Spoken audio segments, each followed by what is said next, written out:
Semoga mimpi Gubernur Aceh jadi kenyataan. Apakah mualim bermimpi atau wartawan yang salah ketik tanggal? Karena itu hari mualim pernah berkata di akhir Juli, di awal bulan Agustus. Ini sudah mau habis bulan Agustus. Kan begitu teman-teman. Jadi kapal Roro apakah sudah bannya bocor? Jadi teman-teman kita nggak mempermasalahkan itu.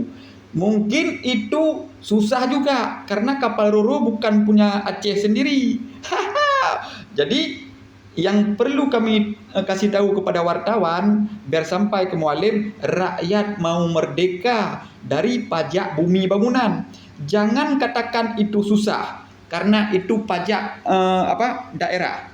Tapi yakinlah kepada Allah bahwa kekayaan alam di bumi Aceh ini sangat banyak. Ya, cara-cara.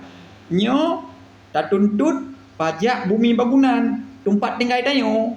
Kan masalah kendaraan le. Pajak bumi bangunan bermerdeka dile. Ya, supaya mangat mudah ada pegahaba.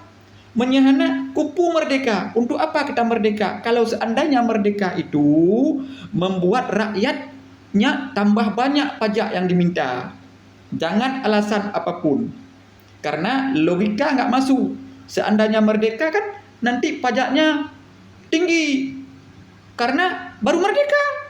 Jadi kalian yang pejuang-pejuang Aceh, yang jadi pemimpin, yang jadi wakil rakyat, tolong tunjukkan merahmu. Merdekakan masalah pajak bumi bangunan. Artinya seperti di Jakarta, berulang-ulang saya katakan ini.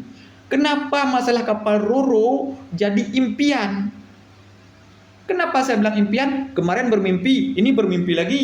Jangan wartawan yang salah ketik tanggal. Tanggal kemarin tinggal bilang tanggal 24. Ini konten teman-teman. Jangan marah ke saya. Saya suka bikin konten yang membuat rakyat ini cerdas cara berpikir. Oke?